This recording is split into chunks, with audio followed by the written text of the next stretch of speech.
Good morning, everyone. I'm Paul Wu from Instituto Salesiano in Macau. Today, I want to talk about circle and sphere. Let's start with the term pi. The definition of pi is the ratio of a circle's circumference to its diameter, and it is approximately 3.14. You may ask, how to find this value? Well, here I will introduce a very simple way. First, pick a number x as large as you can. Then, put the number x into this formula, x times sine 180 degrees over x, and make sure the calculator is set to degree mode, and then you will get an answer near to pi. The bigger the number x, the more accurate answer will be found. Here is an example. I picked the number 10,000 and the answer is 3.1415926002, which is very near to pi. But why that work?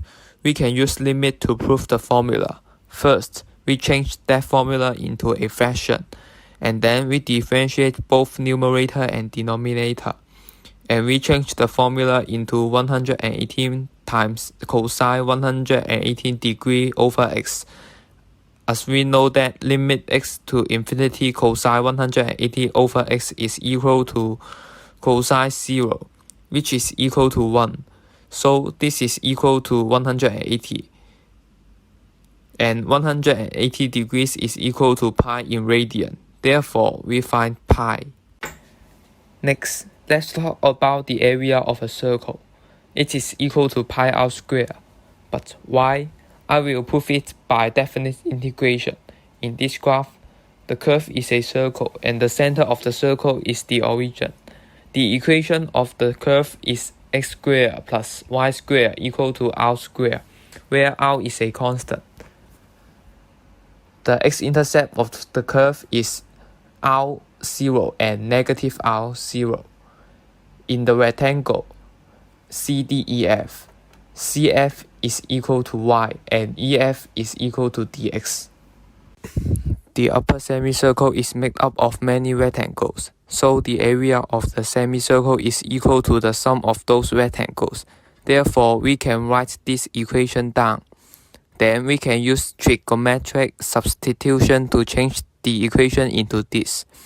And then we can simply solve the equation and get the answer, pi r squared over 2. Area of the circle is 2 times the answer, and finally we get pi r squared.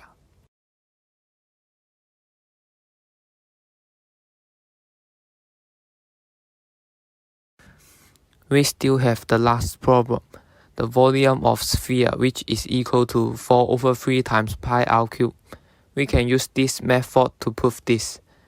If the rectangle in graph 1 rotates 360 degrees about the x-axis, it will form a cylinder. The radius of the cylinder is equal to the height of the rectangle, and the width of the cylinder is equal to dx.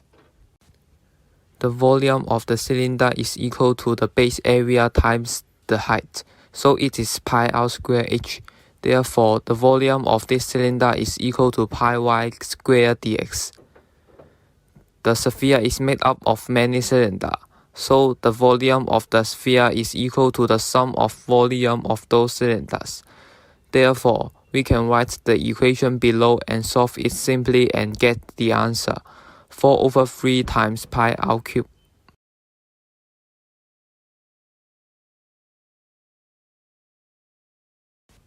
My presentation ends here. Thanks for your listening.